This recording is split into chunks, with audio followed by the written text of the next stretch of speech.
د امن نامه اخیستل د سر په بدله ده. خبره اسانه وه. د ریاست د طرفه چې کوم دی یو جنگ مسلط دی او هغه جنگ چې کوم دی د ملک یو مخصوص ټولې ته پنجابي اشراف یا پنجابي استعمار هغه فائدہ ده پکې. دې ته واري قانون ویل کېږي. په جګړه باندې خپل اقتصاد چلوي. امن کې چې کوم دی د ټولو غټ رکاوټ د دې ملک د ټولو نه غټ استعمار د پاکستان اسټابلیشمنټ ملوث دی. تشدد خو د خاورې ته ډیر زیات زیان ورساو، ډیر زیات نقصان ورته ورسراو. څو پورې چې په قومي مسلو باندې چې کوم دی د ولس متحد او متفق شوی نه تر هغې پورې دغه مسلې واردې نو کله داسې احساس درته کېږي چې یاره زه ډېر یوازې یم، داسې یو نور یو لس شل زما نور ملګري وي. زه په دې ډاډه یم او فخر ویاړم پې کومه چې څومره انټلیکچوال دي، پښتانه انټلیکچوال دي، هغه د قومي تحریک سره ولاړ دي. زموږ د قبایلي ضلعو اکس فاټا د دې ځوانان ماشاءالله ډېر ټیلنټډ دي. د قبایلي اضلاع چې کومه دی موږ سره په 15 مهینې ترمنځ کوم کمیټمنټ شوي چې سالانه به په دې باندې چې کوم دی 100 ارب روپۍ خرج کېږي. نو په 2019 نه پاس چې کوم دی اوسه پورې په موږ باندې موږ ته هغه روپۍ رانکړلې شولې. ان اف سي واټ کې چې موږ ته کومه 3% برخه ویلې شوې وه نو د هغې دپاره چې کومه دی دیو کم فایټ ونه کړلو. ځکه د قبایلي اضلاع چې کوم د ترقۍ پوزیشن دی نو هغه د ډاون ډسټرکټ نه ډېر مختلف دی. ځکه موږ د یو کال نه محرومه پاتې شوي سو ترقۍ نه. آی جي خیبر پښتونخوا د پروینشل ګورنمنټ چې کوم دی ماتحت دی، دا د چیف ایگزیکټیو ماتحت دی. دلته چې کومه پښتون قومي جرګه کېدله په هغې باندې 2-3 ځل کریک ډاون وشو. په درېیم ځل پکې چې کوم دی بیا 300 هلکان شهیدان شو. د آی جي ته چې کوم دی انسټرکشن چا ورکړي، د آی جي د چا په اختیار کې دی؟ دغه سوالونه جوابونه د صوبایي حکومت موږ ته رانکړل. دا ډېره توجه جلسو ته ده که نه جي چلو ته ده. دغه وجه دا د 12 کال نه په ګورنمنټ کې دی چې په ګورنمنټ کې دی نو بیا دا صوبه 1400 ارب روپۍ ولې قرضداره شوله؟ دا د دې قوم سوال دی. تاسو د باچاخاني سیاست ته دغه لارې انتخاب په دغه سختو حالاتو کې ولې کړی دی؟ څه وجه وه؟ ولس د سیاست نه چې کومه دی بې باوره شوی او د بې باورۍ غټه وجه دا ده په پاپولي سیاست کې چې کوم دی د دروغو پروپاګنډا ډېره زیاته وه. دا د دیو ناهلي ده. تاسې نه ګورئ چې دیو په 94 ممبرانو کې چې کومه دی د فاینانس منسټر چې کوم دی دا د بار نه هایر کړی دی. سرباز صاحب څه ګیلې درته جوړېږي؟ کله کله ډېر تیز لاړ شي، څوک څه ګیله درته کوي پټه پټه چې یار لږه ګزاره کوه. السلام علیکم. د پښتون مرکه کې هرکلی سیاست ډېر خلک کوي خو ډېر کم داسې وي چې هغوی د سیاست حق ادا کوي، ځکه چې سیاست د قام د خدمت نامه ده. او بیا په پښتنو کې او د پښتنو ترمنځ سیاست کول ډېر لوی زړه غواړي، ډېره لویه سینه غواړي، ځکه چې د پښتنو مسلې ډېرې زیاتې دي. په دغه حالاتو کې که څوک سیاست کوي، جنون سیاست کوي، قامي سیاست کوي، د خپل قام او خورې سیاست کوي، نو هغه ته الها خندان او چیلنجز وي. خو په دغه حالاتو کې بیا هم زمونږ داسې ځوانان تکړه د باچا خان، باچا خانیان، ولی خانیان او د خدایي خدمتګارو په لار روان ځوانان شته چې هغوی دغه سخت ګالي، دغه چیلنجز اکسپټ کوي او د سیاست له لارې د قام خدمت کول غواړي. په دغه د شمیر یو څو ځوانانو کې زمونږ تکړه پیژندلې، منلې، بللې او دار پښتون د زړه آواز، دار پښتون د خپل زړه غږ د خوږ باجوړ، خوږ او تکړه نثار باز صاحب هم دی. خوش قسمتي ده چې نن د هغوی سره نشست لرو، د هغوی د ژوند حوالې سره، د سیاسي هلو ځلو حوالې سره او را روان د هغوی څه پلانونه دي، د پښتنو د دوی نه څه توقعات دي، چیلنجز څه دي. نثار باز صاحب کم رنګ ډېر خوښوي، کم خوراک یې خوښ دی، ناسته پاسته یې څه ده، څومره د پښتنو میندې او څومره پښتانه په د میندې، دغه ټولې خبرې به نثار باز صاحب سره کوو. باز صاحب ډېره مننه چې وخت مو راکړو، ستاسو مصروفیات وي، نړۍ مننه کوو. جي ستاسې هم ډېر زیات کور ودان ټکر صاحب چې تاسې زموږ غږ او پیغام چې کوم دی ټول ولس او ټولې دنیا ته رسوئ، ډېره مهرباني، ډېره مننه. باز صاحب داسې ده چې ماشاءالله اوس یوه نړۍ تاسو مني، یو غږ تاسو جوړ کړی، ځان لم یو سټیټس جوړ کړی دی، یو اواز جوړ شوی دی. ایم پی آی ماشاءالله پی ایس ایف کې تاسو وخت تیر کړی دی، عوامي نشل پارټۍ سره ستاسو یو تړون دی، یو پیژنګلو ده. خو بیا هم د خپلو کتونکو دپاره دا به غواړو مختصر غوندې چې ستاسو د ټاټوبي حوالې سره، د پیدایش او د تعلیم حوالې سره مختصر ټکو کې زمونږ کتونکو ته لږه پته ولګي. جي ډېره ښه ده. چونکې زه په خټه باندې عثمان خیل یم، د قبیلې نه ماندل قبیله ده زموږ او زما تعلق د باجوړ ضلع سره دی. زده کړه مې چې کومه دی د ګورنمنټ ادارو نه کړي دي، پرایمري سکول د خپل کلي نه، بیا چې کوم دی میټرک هم د خپل کلي د ښار چې کوم هیډ کوارټر دی زموږ د باجوړ، د هغه نه مې کړی دی. او ګریجویشن هم چې کوم دی د ښار ډګري کالج چې اوس پوسټ ګریجویټ کالج دی، د هغه نه مې ګریجویشن کړی دی. او د پېښور یونیورسټۍ نه مې چې کوم دی بیا ډبل ماسټر کړی دی. اولنی ماسټر مې چې کوم دی په جرنالیزم ماس کمیونیکیشن کې وکړو، دویم ماسټر چې کوم دی ما په ریجنل سټډیز کې وکړو. په ریجنل سټډیز کې چې کوم دی دا سنټرل ایشیا، ساوث ایشیا، دا جیو پولیټیکلی، اکنامیکلی او جیو سټریټیجیکلی چې کوم دی دا پکې ډسکس کیږي. نو په دا کې مې ماسټر کړی دی او سیاسي هلې ځلې او سیاسي سټرګل چې کوم دی ما د پښتون سټوډنټ فیډریشن نه چې کوم دی آغاز کړی دی. چونکې ظاهره خبره ده زما د خاندان یا زما څومره فیملی ده د هغې تړون د دې پارټۍ سره دی ډېر پخوا راهیسې. دی د 1977-78 خبره ده. زما تره عبدالسیاح جان روپې پاجي بابو هغه په باجوړ کې د پښتون سټوډنټ فیډریشن بنیاد ایښودی او په هغه وخت کې چې کوم دی په یونین باندې بین نه و لګېدلی. د یونین الیکشن ته ولاړو د پښتون سټوډنټ فیډریشن په نمایندګۍ باندې او دریو تنظیمونو ورته چې کوم دی اتحاد جوړ کړی. هغه دریو تنظیمونو اتحاد ته چې کوم دی شکست ورکړی.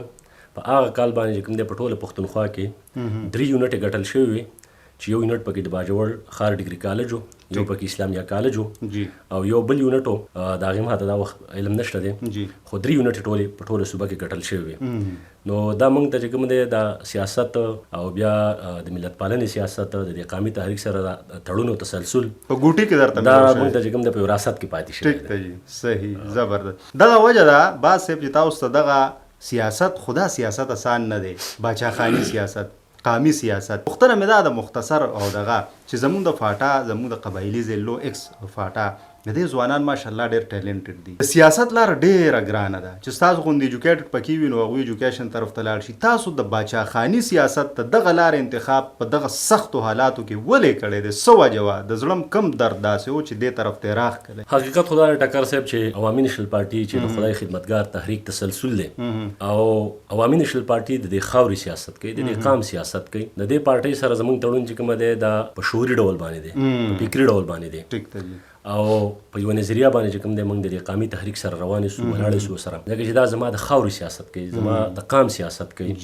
زما د وسایلو د اختیار سیاست کوي، زما د دې قام او د خاورې د آبادۍ او د سوکالۍ سیاست کوي او د دې بلا تاریخي پس منظر دی. نو دغه وجه وه چې موږ د خپل قامي تحریک سره ولاړ استو که حالات هر څنګه دي. بیا په قبایلي اضلاع کې چې کومه دی د نشلس پالیټکس کول، د ملت پالنې سیاست کول، دا د اوسپنې نینې چل دي. ځکه چې هلته په تېر 22 کاله کې چې کوم دی په عمومي ډول باندې او په تېر 45 کال نه خصوصي ډول باندې چې کوم دی کوم حالات تېر شولو او د کوم واقعاتو سره چې کوم دی موږ مخ شوي استو چې یو وخت داسې هم پکې راغلی چې هلته د عوامي نیشنل پارټۍ سره جنډه، سور بیرغ چې د پښتنو نشان دی، دا هم چې کوم د شدت پسندو نه برداشت کاوه. خو په هغه وخت کې چې کوم دی موږ سور بیرغ په لاس کې نیولی و، سور بیرغ هم د لاس نه کوز کړی نه دی. موږ پوهېدو په دې باندې چې عوامي نیشنل پارټي چې کوم اقدامات کوي یا عوامي نیشنل پارټي چې کوم سټرګل کوي یا عوامي نیشنل پارټي چې کوم سیاست کوي دا د خاورې سیاست دی او دا د خاورې د قام د بقا سیاست دی. نو هرګز چې کوم دی موږ د دغه سرې جنډې چې کوم دی د هغې نه په شا شوي نه استو. نو خپل کوشش هم کړی دی، خپل جدوجهد هم کړی دی او هغه کمیټمنټ دی لا تر اوسه پورې قایم دی او دا امید دی چې انشاءالله تعالی د دې قامي تحریک په وجه باندې به چې کوم دی په دې خاوره باندې ښېرازې ورځې راځي. خو که کمی دی نو صرف چې کوم دی په ولس کې چې کوم دی د سیاسي شعور، د سیاسي دانش کمی دی او زمونږ لاولنی هدف هم دغه دی چې موږ د سټډي سرکلو د لارې چې کوم دی په ولس کې سیاسي بیداري پیدا کړو، څه ته چې پولیټیکل میچورټي ویلی کېږي، د سیاست په ساینس باندې پوهه کړو او هغو ته چې کوم دی خپله قامي مقدمه کیدو چې د قام قامي مقدمه څه ده. په دې فیډریشن کې، په دې ریاست کې د پښتنو سټیټس څه دی یا د پښتنو سره چې کوم دی په دې ریاست کې چې کوم دی کومه ناروا کیږي، کومه زیاتۍ ورسره کیږي، کوم عیني حقوق دي چې هغه تر اوسه پورې نه منل کیږي او موږ د چې کوم دی په خپلو وسیلو اختیار نه راکول کیږي. بیا د بره پې چې کوم دی د ریاست د طرفه چې کوم دی یو جنګ مسلط دی او هغه جنګ چې کوم دی د دې ملک یو مخصوص ټولې ته، یو خاص کلاس ته، څه ته چې زه د پنجابي اشرافیه یا پنجابي استعمار ویلی شم، د هغو فایده ده پکې. زما د خاورې، زما د ولس فایده پکې نشته دی په دغه جنګ او په دغه جګړه کې، ځکه چې دا د عالمي استعماري قوتونو په ډاډ او په مرسته باندې چې کوم دی زموږ په وطن باندې دا جنګونه مسلط کیږي او زما وطن پکې چې کوم دی او زما د وطن زلمي مشران، سپین ږیري، بوډاګان دا پکې چې کوم دی دغه اور او دغه جنګ خشاک شولو. نو د دغه حالاتو ته چې موږ ګورو او دا څه چې په دې خاوره باندې تېر شولو، څه تېرېږي لا او دې ریاست چې کومه دی خپل اقتصاد، دې ته وار اکانومي ویلی کېږي، په جګړه باندې خپل اقتصاد چلی. نو هغه اقتصاد چې کوم دی د یو خاص کلاس د دغه پنجابي اشرافیه په ګټه تمامیږي، د پښتون وطن په ګټه ګټه نه تماپي پښتون وطن خو پکې تباه او برباد شو نو اوس دا یو قومي مقدمه ده په دې ماده پرست دور کې او په دې پاپولیست سیاست په دوران کې چې کومه دی یو داسې بیانیه یو داسې نریټیو یو داسې قومي مقدمه وړاندې کول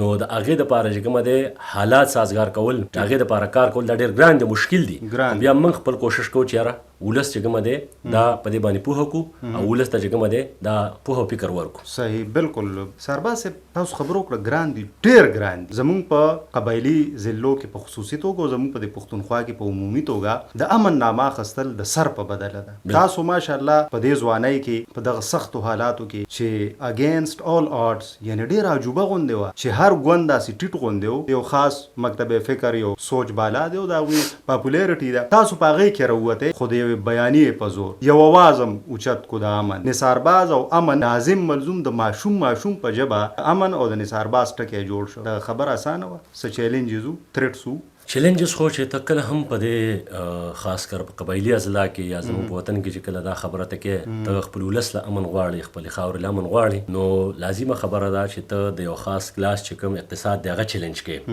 نو چې ته هغه چیلنج کې او د هغه په منځ کې خنډ جوړېږي نو چیلنجز خو به خامخا وي تھریټس خو به خامخا وي خو بیا هم جدوجهد کول پکار دي بیا امن چې کومه دی دا د خاورې ضرورت دی او بغیر د امن نه چې کومه دی په دې خاوره کې ترقي یا خوشحالي راتلی نشي اوس د هغې دپاره چې کوم دی کار کول دي د هغې دپاره هر پورم استعمالول دي که موږ د ولس سره دا لوس کلی و چې موږ به د صوبایي اسمبلۍ په دغه پورم باندې په بدمنۍ خبره کوو لکه د سیاسي کارکون سره یا د سیاسي لیډر سره چې کومه دی اخلاقي طور باندې د خبرې اختیار ورسره دی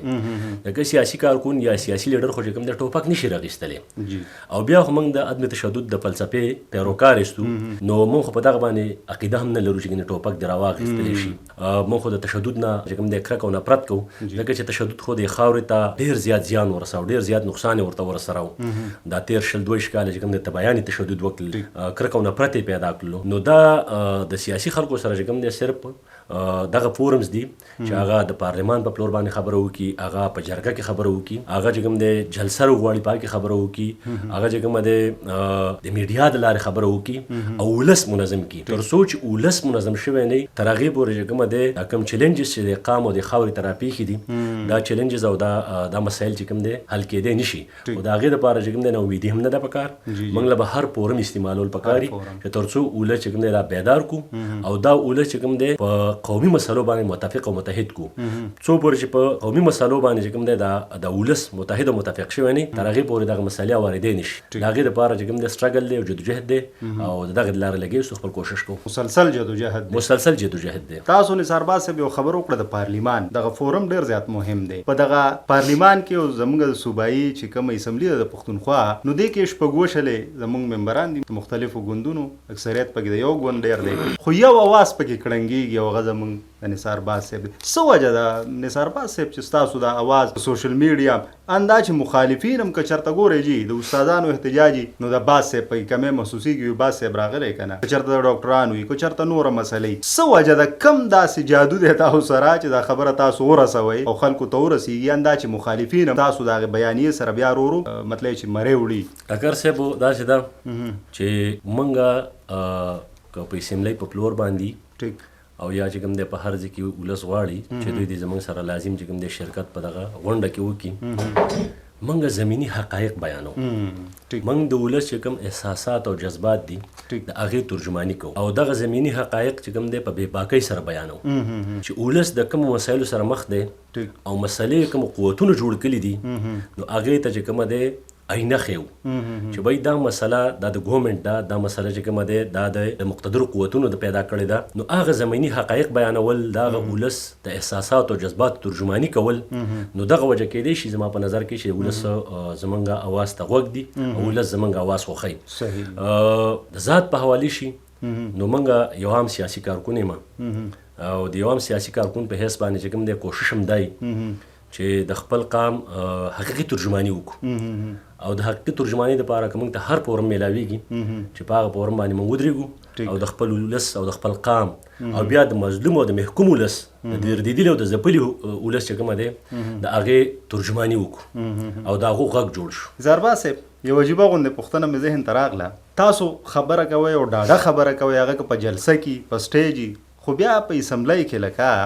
تاسو ډېره داسې لوړه خبره وکړئ اوچته خبره وکړئ خو ګیر چاپېره چې تاسو ګورئ نو ټول مخالفین دي په نظریاتي توګه هم نور په شعوري توګه هم نور چې دا کومه قیصه روانه ده نو په دې کې ډېر خلک موږ سره همغږي دي تاسو سره تاسو چې د کم فکر پر مخ بوځئ نو کله داسې احساس درته کېږي چې یاره زه ډېر یوازې یم داسې ګیله م راځي زړه ته چې یاره که داسې یو نور یو لس شل زما نور ملګري وي زما د سرې ټوپی داسې زه احساس درته کله کله وشي داسې ګیله م زړه ته راشي د پښتنو نه به موږ څه ګیله وکړو چې کله هم د پښتون قام ته مسلې راشي ستونزې ورته راشي او د دغه مسلو سره مخامخ شي نو ګیله چې کومه دی بیا د عوامي نشنل ګوند نه کوي ټیک صحیح بیا غواړي دا چې یاره په عوامي نشنل ګوند باندې چې کوم دی په سوشل میډیا ټکي وکړي چې څه شو د عوامي نشنل پارټۍ هغه مشران چې د پښتنو دعویګیر دي نن به موږ دا مسله او دا سخته راغلې او دی غږ نه پورته کوي خو کله چې د اختیار وخت راشي چې د پارلمان ته اختیار دپاره ولیږي ټیک چې حکومت په لاس کې واخلي او د دې ولس چې کوم مسایل دي چې هغه مسایل وار شي نو د اختیار په وخت کې چې کوم دی بیا پښتانه د عوامي نشل ګوند د مشرانو انتخاب نه کوي نو خامخا ظاهره خبره ده سړي زړه ته یو درد او تکلیف رسیږي خو ناامیده نیستو مایوسه کېږو نه ټیک زه پوهېږم په دې چې په دغه اسمبلی کې چې کوم دی د مختلفو نظریاتو د مختلفو فکرونو خلک ناست دی زموږ سره د هغو نظریاتي تنظیمي اختلافات شته دی خو چې زه کوم مسایل بیانوم نو هغه مسایل زموږ ټول قام شریک دي ټیک او هغې را سره هم دا مني خو د هرې پارټۍ چې کومه دی خپل سیاسي ډاینامیکس دي خپل یو سیاسي سټایل دی خپل یو منشور دی او په هغه سټایل کې چې کوم دی سیاست کوي عوامي نشنل پارټۍ سیاست خو د دې خاورې سیاست دی او ډېر پاک او سپېڅلی او ښکاره کولا او دریځ لري په هر ایشو باندې ډېر کولا او دریځ لري او دغه زده کړه موږ د عوامي نشنل پارټۍ کې کړې ده زموږ که تاسې وګورئ چې هر الیکشن راشي نو موږ یو کوټلی منشور جوړ کړو په هغه کې موږ د ایجوکیشن پالیسي واضح کړو په هغه کې موږ د صحت پالیسي جوړه کړي په هغه کې موږ د زراعت پالیسي جوړه کړي په هغه کې موږ د سیاحت پالیسي جوړه کړي په هغه کې چې زموږ کوم منرل دي د هغه پالیسي جوړه کړي د تجارت پالیسي هم جوړه کړي د زلمو او د پیغلو دپاره هم پکې پالیسي جوړه کړي د هایر ایجوکیشن دپاره هم پکې پالیسي جوړه کړي او یو کوټلی منشور موږ جوړ کړو او ولس ته موږ کېږدو چې دا زموږ منشور دی که تاسې موږ ته چېرته واک او اختیار راکوئ د پارلمان او موږ په حکومت کې راشو د موږ به چې کوم دی دا مسایل په دې پروګرام سره حل کوو او دا زموږ منشور دی له بده مرغه نور سیاسي ګوندونه چې کوم دی د الیکشن چې کوم منشور دی هغه نه وړاندې کوي او نه د هغو سره چې کوم دی کوم پالیسي او میکانیزم ورسره وي زه په دې ډاډه یم او فخر ویاړم پې کومه چې څومره انټلیکچوال دي پښتانه انټلیکچوال دي هغه د قامي تحریک سره ولاړ دي خو چونکې د پاپولیس سیاست یلغار دی او دا یوازې نه چې په دې سټیټ کې یا په دې ریاست کې چې کوم دی پاپولیس سیاست رایج شوی دی په ټول ورلډ کې چې کوم دی پاپولیس سیاست یلغار دی بلکې پاپولیس سیاست چې کومه دی د دې بنیادونه دا په پروپاګانډا باندې ولاړ دي په دروغو باندې ولاړ دي او داسې خبرې بیانېږي چې هغې د زمیني حقایقو سره هیڅ تعلق نه لکه داسې خبرې وشي چې هغه د دغه زلمیانو د هغې د جذباتو او د احساساتو سره لوبې وشي هغې چې کومه دی ځان طرف ته ټریک کړي خوشګون خبرې چې د دې غوږونه خواږه کوي وادردلو خو عملي کېږي هغه نه چې کوم زمیني حقایق دي هغه چې ته بیانې او د هغې خبره ورته کې اصولي خبره ورته کې مدلله خبره ورته کې او په ټول پوره خبره ورته کې نو هغه ته چې کوم دی خلک وخت ډېر کم دي نو دغه یو وجه ده چې کله هم د الیکشن وخت راشي نو موږ د یو بنیادي منشور سره میدان ته کوشو او بیا دا ځل ډېر ډیټیلډ منشور و او چې هره مسله پکې راغښتې شوې همداسې ده د بده مرغه څوک منشور ګوري نه څوک چې کومه دی د امیدوار نه دا تپوس کې د الیکشن په ورځو کې په الیکشن کمپین کې چې ستا د پارټۍ منشور څه دی ستا سره د بېروزګارۍ د خاتمې څه پروګرام در سره دی ستا سره د زراعت دپاره څه پروګرام در سره دی ستا سره چې کومه دی د بدامنۍ د خاتمې څه پالیسي او پروګرام او میکانیزم در سره دی نو دا تپوس څوک په ورځو کې نه کوي باید چې ولس دومره په سیاسي طور باندې بیدار تللی شي چې هغه د پارټو په منشور باندې فکر او سوچ وکړي چې یاره پارټۍ کوم منشور لري لکه اوس به تا ته دا ووایم چې د عوامي نشنل پارټۍ یو الیکشن منشور دی ټکر صاحب او یو د پارټۍ بنیادي منشور دی بنیادي منشور چې کومه دی د پارټۍ پالیسي یا د تحریک پالیسي وړاندې کوي چې یاره مطلب د دې تحریک یا د دې پارټۍ چې کومه دی هدف او منزل څه دی او یو چې کوم دی الیکشن منشور دی چې هغه که چېرته موږ په اقتدار کې راشو یو پارټي چې کله منشور وړاندې کړي نو موږ به دا منشور عملي کوو دا مسایل به په دې ډول باندې چې کوم د اقام توارو په دې ډول به ورته ختمو. خو که تاسو وګورئ نن سبا چې کوم دی عام ولس د سیاست نه چې کوم دی بې باوره شوی دی بالکل، او د بې باورۍ غټه وجه دا ده چې دی په پاپولي سیاست کې چې کوم دی د دروغو پروپاګاندا ډېره زیاته وکړي. ځوانان زلمیان چې کوم دی په هغې بلیف وکړي، زمیني حقایق ورته نه بیانوي چې کله هغه وخت راشي او په اقتدار کې یو سړی راشي. ګوره اقتدار که هغه پروینشل ګورنمنټ کې که په فیډرل ګورنمنټ کې نو د ریاست ټوله مشینري ستا په اختیار کې د آیین او د قانون په تناظر کې، نو چې کله ته په اقتدار کې راشي نو ته خپل منشور عملي کولی شي. او چې ته په اپوزیشن کې نو ته صرف چې کوم دی واک نشته دی، چې واک نشته نو ته به مسایل هایلایټ کې چې د اقام ته دا مسایل پیښ دي او هغه مسایل به په دلایلو باندې وړاندې کې او ګورنمنټ به په دې مجبوره کې چې په هغې باندې ته پازیټیو کرټیسزم وکړي چې بهی دا مسایل د اقام ته پیښ دي، تاسې مهرباني وکړئ دا مسایل د اقام ته چې کوم دی هوار کوي. اپوزیشن کې چې کوم دی ته نیغ په نیغه پبلک اډرس کې هلته چې یاره دا د ولس نمایندګي کول دي، د ولس ته چې کوم ستونزه مسایل راپېښ دي د هغې نمایندګي کول دي، که هغه د هر طبقه فکر سره څوک تعلق ساتي، که هغه د هرې کمیونټي سره تعلق ساتي، که هغه ټیچر دي، که ډاکټرز دي، که عام پبلک دي، که د هر طبقه فکر سره تعلق ساتي، هغه هلته ریپرزنټ کول دي، د هغو مسایل هلته ریپرزنټ کول دي، هایلایټ کول دي چې ګورنمنټ ته چې کوم دی وړاندې کړی شي او ګورنمنټ په هغې باندې عمل درآمد وکړي، د ګورنمنټ دا فرض جوړېږي چې هغې دپاره پالیسي جوړه کړي، د هغې دپاره قانون سازي وکړي او اقدامات پورته کړي، عملي اقدامات. نو دغه چې کومه دی د ګورنمنټ یو قسم چې کوم دی سټرکچر دی او په کار ده چې عملي ګامونه پورته شي. باز صاحب یو دوه پوښتنې زه تاسو ته یو ځای کوم بلینډ کوم یو خدا چې پښتانه تاسو سره ډېره مینه کوي ماشاءالله او ستاسو نه اوس هیلې تمې دي، دا کم سړی چې ډېره زوروره خبره کوي نو دنه بیا د خوار غریب ولس او د پښتانه خو ډېر لکه اوزه پیدل، نو ستاسو نه څه تمې دي، هیلې دي، امیدونه دي. خو بل خوا چې مونږ ګورو دغه کومه اسمبلي چې د تاسو نه لږ ځان پوهوم، لکه تاسو خبرو کې ډېر بنیادي خبرو کې لکه تاسو خبره مو کړه چې مونږ به اپوزیشن کې نو مسلې به هایلایټ کوو، نو تاسو مسله مو چته کې ښه مطلب چې په هغې وغږېږئ. خو بل خوا بیا مونږ هم په دغه اسمبلی کې جنګونه یې کنځلي ډېره بدرنګي پکې رامخې ده شي. نو دغه زموږ اسمبلی دا چې کومه جوړه شوې ده او د چا پکې واک دی نو دا دونه اختیار لري، دونه وقت لري چې دا مسلې اډرس کی، او بل دا چې دا کومه بدرنګي پکې وشي نو په دې دغه بیا څوک نوټس اخلي که نه بس قیصه راغله وشوه. دا د ټول نه ډېره د افسوس خبره ده چې په پارلمان کې یا په صوبایي اسمبلی کې چې کومه دی دلته داسې الفاظ کارول کېږي غیر جمهوري یا چې کوم دی غیر پارلماني الفاظ وکارول شي یا جنګ جګړې وشي، نو دا ښه امپریشن چې کوم دی نه ورکوي. د دې سره چې کوم دی لا سیاست چې کوم دی کمزوری کېږي او ټول عمر چې په سیاست باندې گزار کړی دی اسټیبلیشمنټ مقتدرو قوتونو هغې لا پیاوړې کېږي او هغې غواړي دا وخت په وخت باندې چې کوم دی دی که تاسې د پاکستان دغه شپږ اویا کاله تاریخ وګورئ چې وخت په وخت باندې دی نوي نوي پراجکټ لانچ کوي، نو کوشش یې دا چې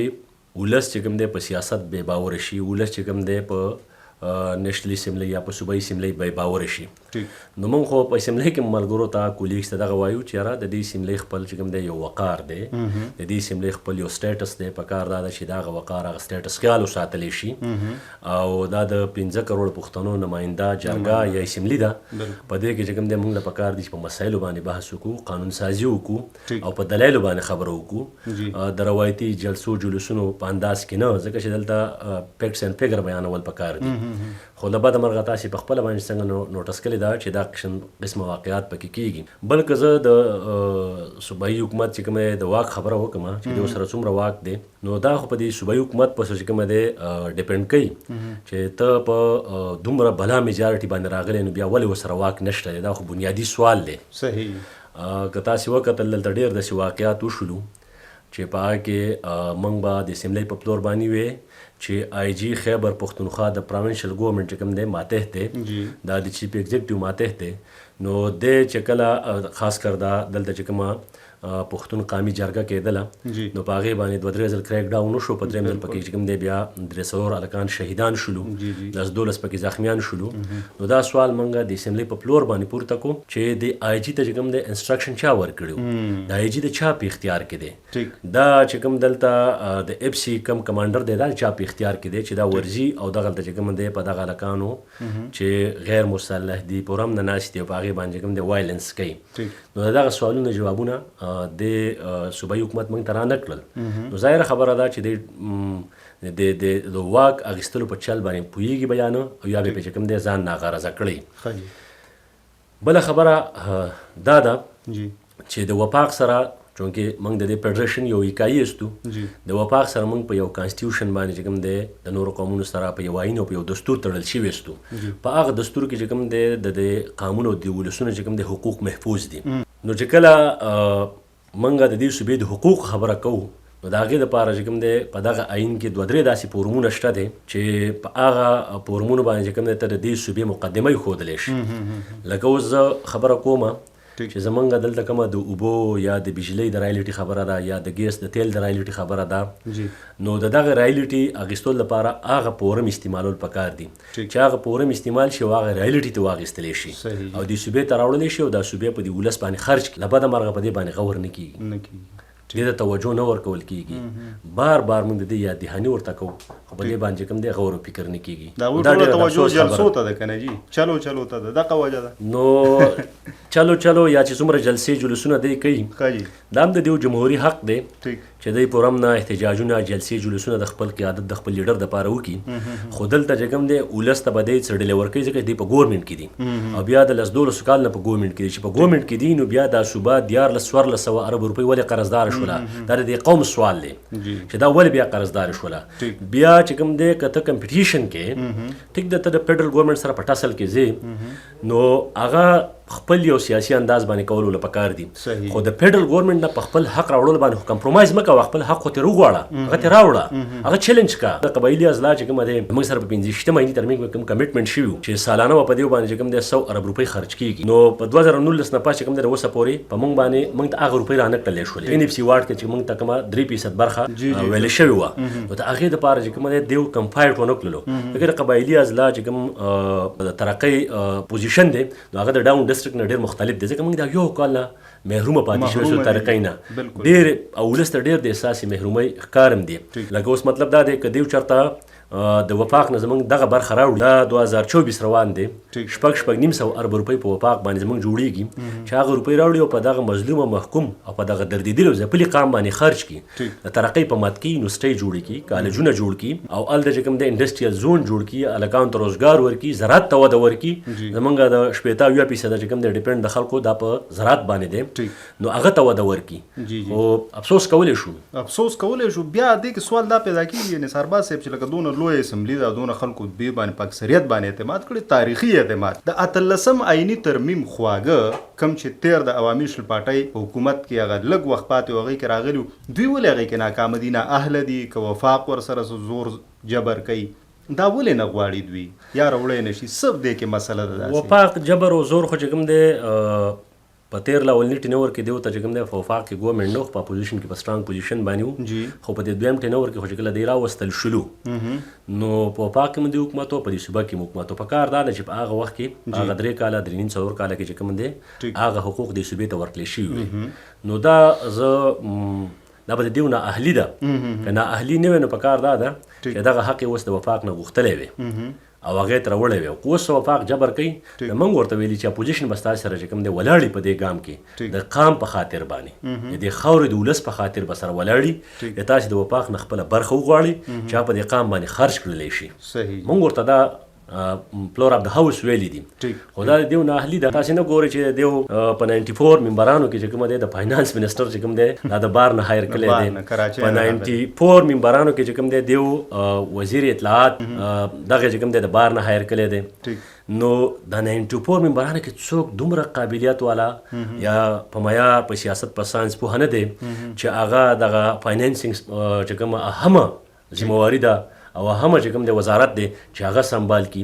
او یا چې کوم دی د وزیر اطلاعات جوړ شي چې تاسې په کرایه باندې خلک راوستي دي دا ډېره د افسوس خبره ده په دې باندې د عام ولس له او د زلمیانو له او د قام له فکر او سوچ کول پکار دي. صحیح. نثار صاحب تاسو مونږ اورو دا ټول پښتانه تاسو ګوري اوري اسمبلی کې داسې لګي چې تاسو یو کلاس ته لګي خلک پوهه کوي دغه ټایم تاسو له پاسانه ملاویږي ځکه چې د عوامي نشل پارټۍ خو دوه ممبران دي صوبایي اسمبلی نو دغه وخت تاسو ته پاسانه ملاویږي که څه هلې ځلې ورپسې کوئ؟ زه خو په دې اړه باندې یو کلاو خبره کوم. ښه جي. د اسمبلی چې کوم سپیکر دی بابر سلیم سواتی جی چونکې هغه د ټول هاوس کسټوډین دی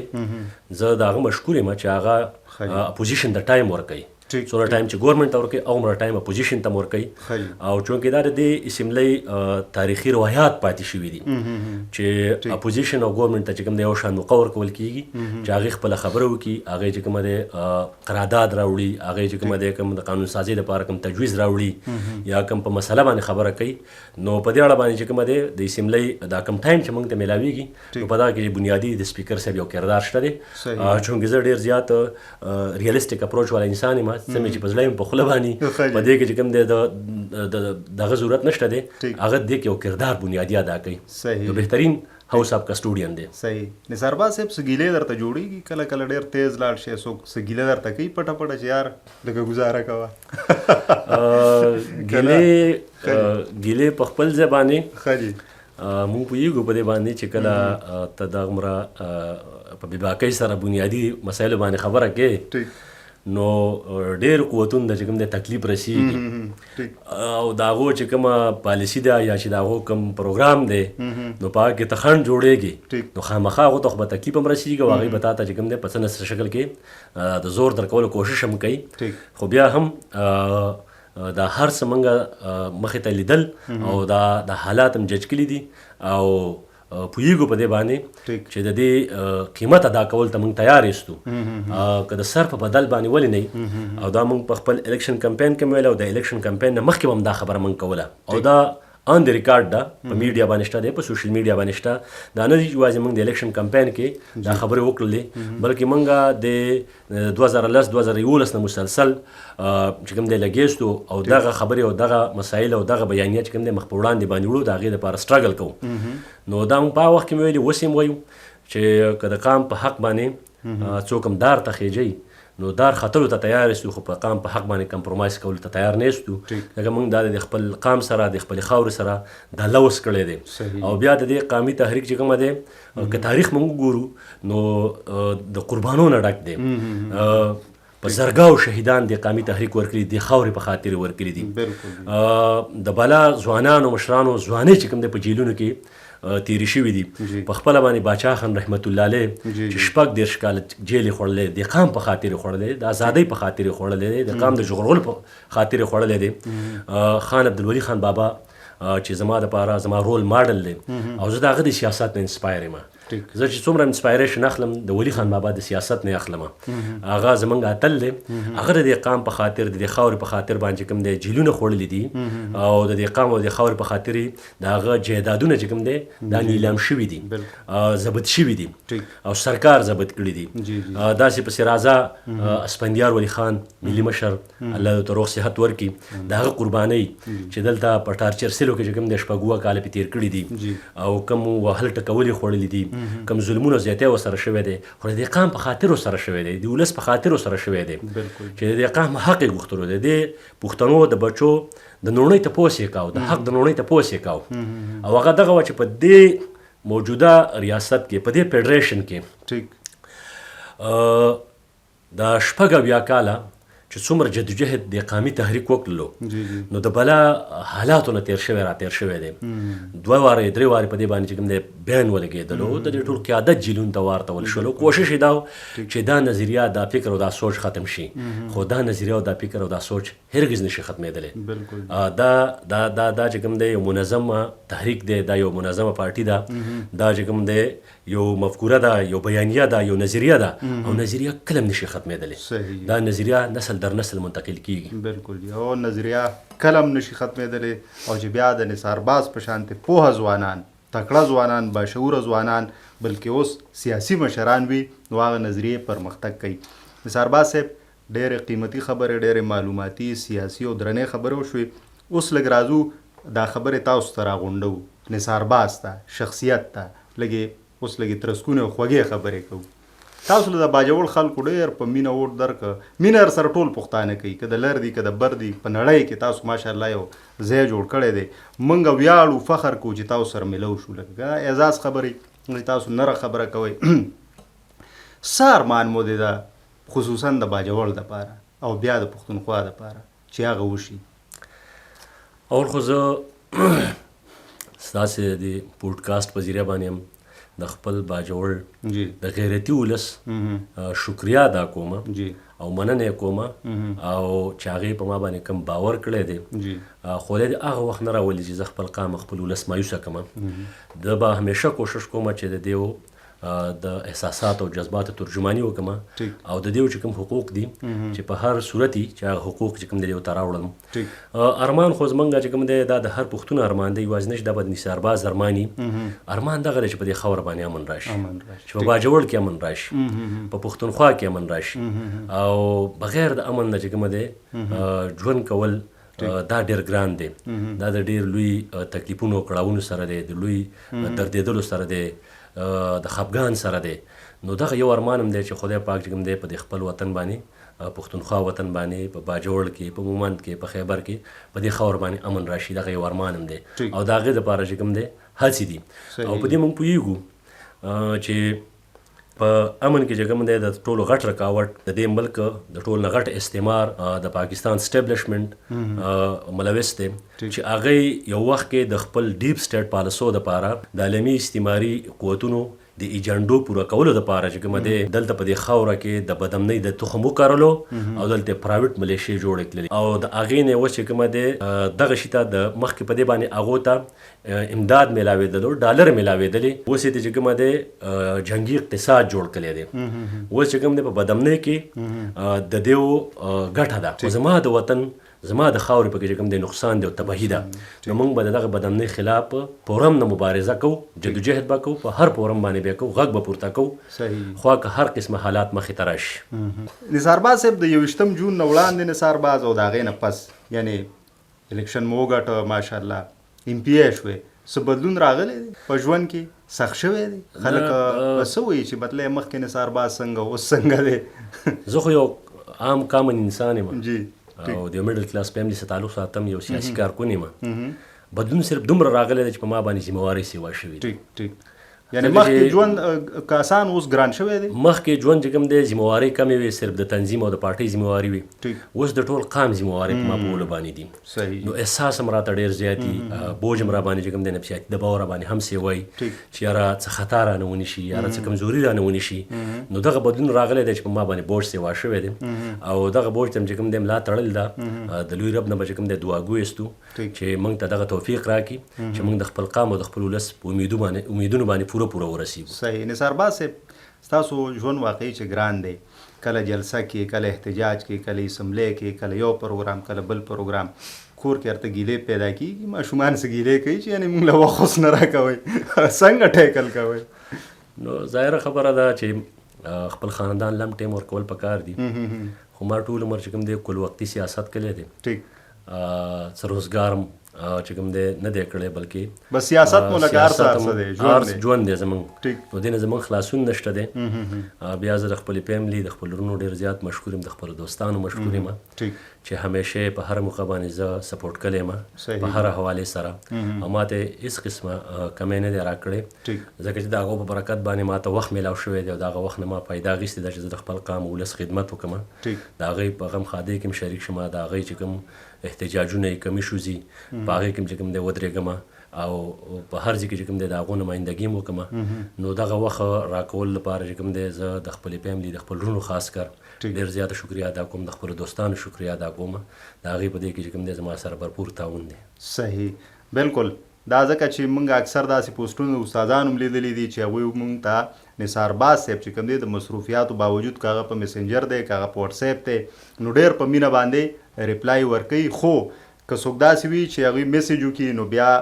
خامخا د دوی بعضې مصروفیات نو دا نه چې ګینې دی جواب نه ورکوي. دا کل وقتي سیاستدان دی او ځان یې پښتنو ته وقف کړی دی، یو قسم لا ډالۍ ده.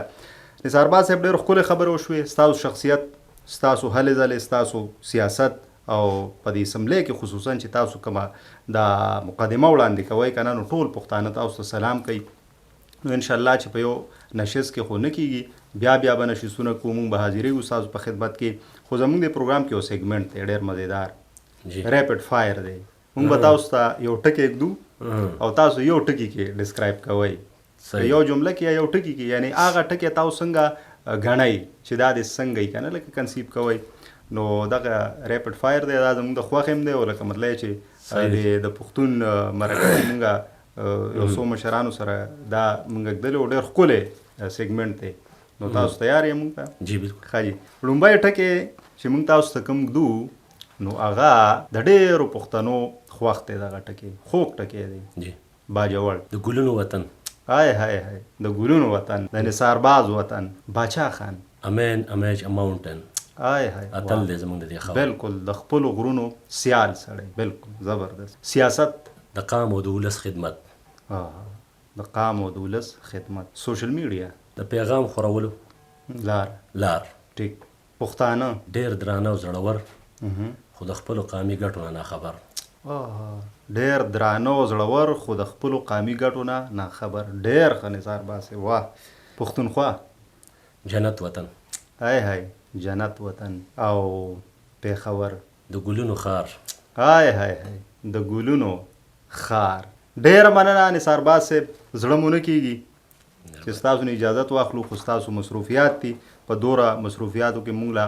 وخت راکړه خو دغه وخت زمونږ او د ډېرو پښتنو زمونږ د پښتون مجلې او د پښتون مرکې ډېر قیمتي شو. بیا به انشاءالله تاسو له تکلیف هم درکو او حاضرېږو به مونږ. نو مونږ له به کله وخت راکوئ چې دغه قیمتي ملغري ستاسو نه تروړو. مهرباني جي ډاکټر صاحب ستاسې هم ډېره زیاته مننه چې د پښتون مجله کې چې کوم دی تاسې موږ ته دعوت راکړلو په دې پوډکاسټ کې چې موږ خپل فکر او نظر ستاسو شریک خدای دې وکړي چې ستاسې دا پوډکاسټ یا ستاسې دا پروګرام دا نور چې کوم دی ګټور شي او د ولس او قام ته چې کوم دی خیر ورسیږي. ډېره مننه جي ډېره مننه. کتونکو دا زموږ نثار باز صاحب دی دا ستاسو نثار باز صاحب دی. تاسو د دوی خبرې واورېدې سوچ او عمل پې وکړئ چې څوک چېرته ولاړ دی. موږ غواړو اجازه